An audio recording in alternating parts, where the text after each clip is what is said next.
Video की शुरुआत। आप सभी का हार्दिक स्वागत है। जीवन की भागदौड़ में कई बार हम खुद को भूल जाते हैं और अकेलापन हमें डराने लगता है। लेकिन क्या आपने कभी सोचा है कि यह अकेलापन वास्तव में एक वरदान हो सकता है? आइए आज हम भगवान श्री कृष्ण के उन अनमोल उपदेशों को समझते हैं जो हमें सिखाते हैं कि अकेलापन केवल एक अवस्था नहीं बल्कि आत्मज्ञान का मार्ग है।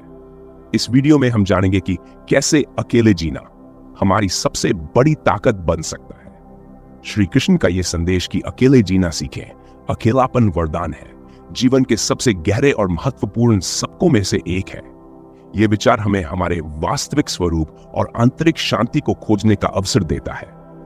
अकेलापन डरावना नहीं है बल्कि यह आत्मचिंतन और आत्म साक्षात्कार का रास्ता है। अकेलेपन का अर्थ और उसकी शक्ति।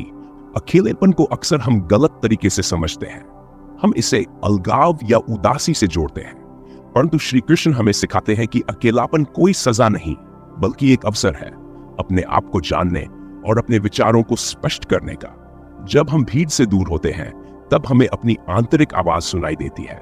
ये आवाज हमें सही दिशा दिखाती है और हमें आत्म साक्षात्कार की ओर ले जाती है। अकेलापन आत्म साक्षात्कार की ओर पहला कदम। गीता में श्री कृष्ण कहते हैं कि मनुष्य का सबसे बड़ा साथी उसकी आत्मा है।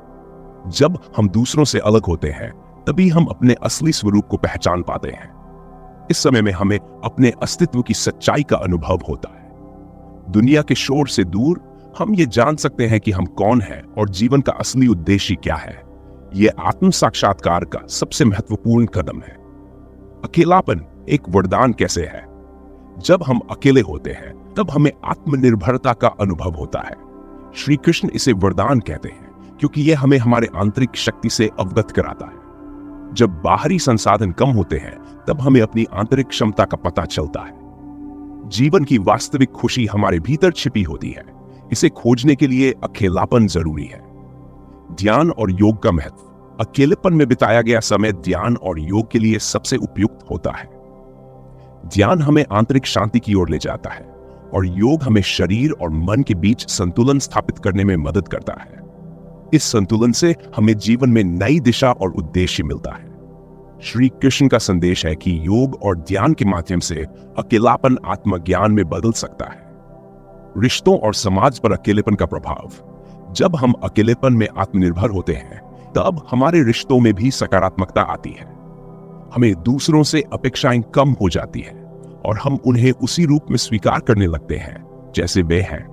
अकेलापन हमें यह सिखाता है कि सच्चे रिश्ते बिना शर्त के होते हैं। यह समाज के प्रति हमारी जिम्मेदारी को भी बेहतर तरीके से समझने में मदद करता है।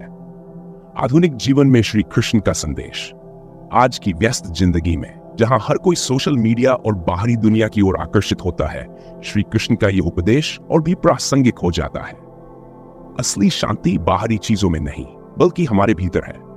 हमें बस अपनी आत्मा से जुड़ने की जरूरत है और इसके लिए अकेलापन एक वरदान है। अंतिम विचार। अकेले जीना एक कला है जिसे सीखने से जीवन में शांति और संतुलन आता है। श्री कृष्ण हमें यह सिखाते हैं कि अकेलापन आत्मज्ञान और आत्मनिर्भरता की ओर पहला कदम है। जीवन की सच्ची दिशा हमें तभी मिलती है जब हम अपनी आत्मा की आवाज सुनते हैं। वीडियो का अंत। तो दोस्तों, क्या आप तैयार हैं अपने अकेलेपन को एक वरदान की तरह अपनाने के लिए?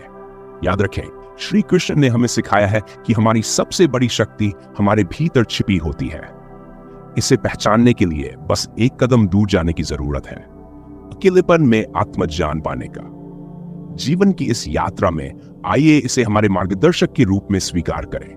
आपके विचार हमारे लिए महत्वपूर्ण हैं और हम चाहते हैं कि आप इस यात्रा में हमारे साथ बने रहें।